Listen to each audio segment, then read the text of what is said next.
Bonjour les amis, bienvenue sur ma chaîne, je suis contente de vous retrouver. Dans mes précédentes vidéos, les gens m'ont posé différentes questions concernant l'investissement en République démocratique du Congo. Dans cette vidéo, nous allons vous parler des opportunités à investir dans le secteur agroalimentaire en RDC. C'est parti.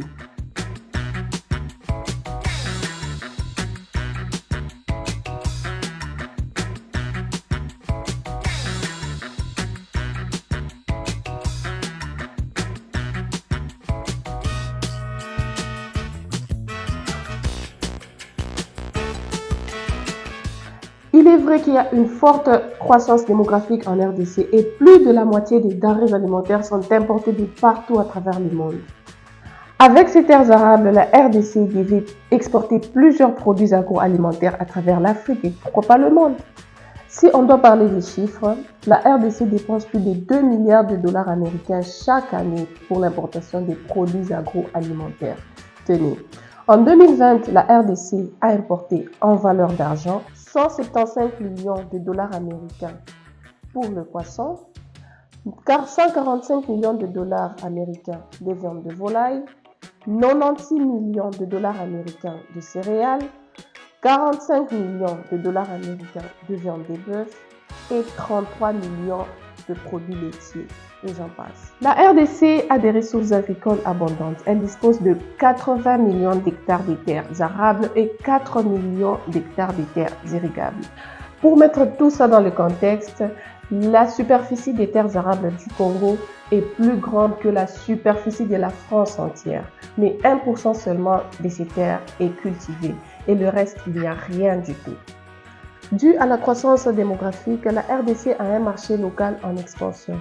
En investissant dans la production et la distribution d'aliments de base, nous pouvons répondre à cette demande.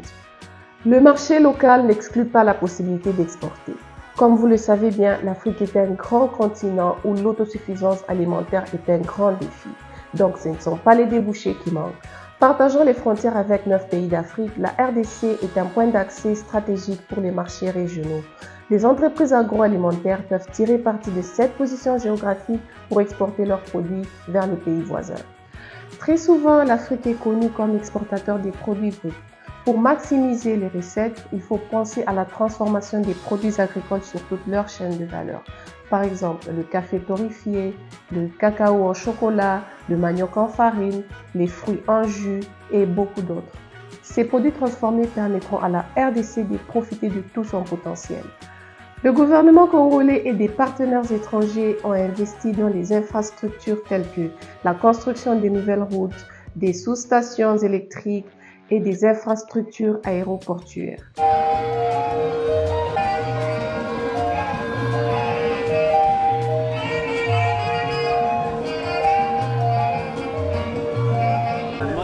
De départ, là où les transports sont en sous-charge, là ça va rester. Et par rapport aux cabines, nous allons... Cabines, des nouveaux quartiers vers Moussompo, RVA, etc. Et à partir de Gécamine, on alimentait à peu près 80 cabines. Alors avec la sous-station ici et les 3 fédères, on va reprendre 3 quarts de cette charge-là. Donc on va décharger Gécamine.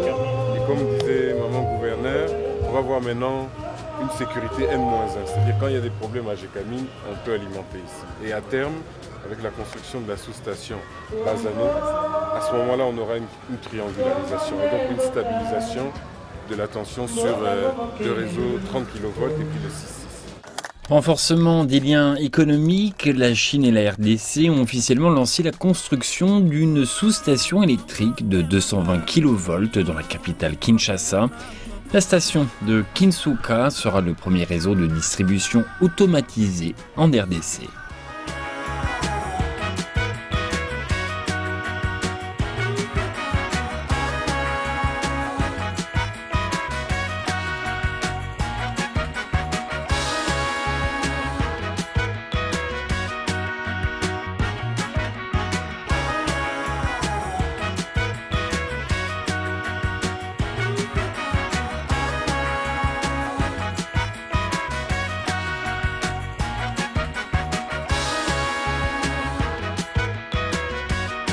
Ces infrastructures vous permettront la production et l'acheminement de vos produits vers différents marchés. Le gouvernement congolais a mis en place une politique visant à promouvoir le développement agricole et attirer des investissements dans ce secteur. Il est urgent d'agir. Relever le défi de l'agriculture repose sur 3 piliers. Le premier, c'est les infrastructures. Et deuxièmement, c'est la gouvernance, l'environnement des affaires. Et enfin, c'est la question de la culture entrepreneuriale, des locaux d'abord, et puis attirer les étrangers. Le gouvernement a lancé un programme de réforme afin de promouvoir le développement des investissements privés dans les principales chaînes de valeurs agricoles du pays. Une stratégie sur 10 ans, elle renforce la productivité des exploitants et du capital humain, elle développe les infrastructures énergétiques et de transport, elle améliore le cadre de gouvernance, un cercle vertueux afin d'accroître la coopération entre les opérateurs et organismes économiques nationaux ou internationaux.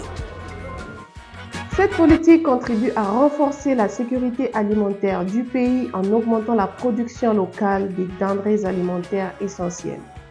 Cependant, il est important de noter que des défis subsistent, notamment des problèmes liés aux infrastructures, à la logistique, à la gouvernance, à la réglementation et à la corruption.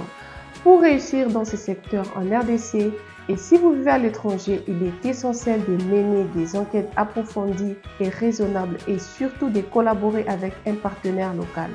En général, il faut respecter les normes environnementales et sociales et tenir compte des aspects politiques et de sécurité propres au pays. Voilà, nous sommes arrivés à la fin de cette vidéo. J'espère que vous avez aimé et que vous avez appris quelque chose. Si vous avez des suggestions d'autres vidéos dont vous voulez que je parle, n'hésitez pas à me laisser dans les commentaires.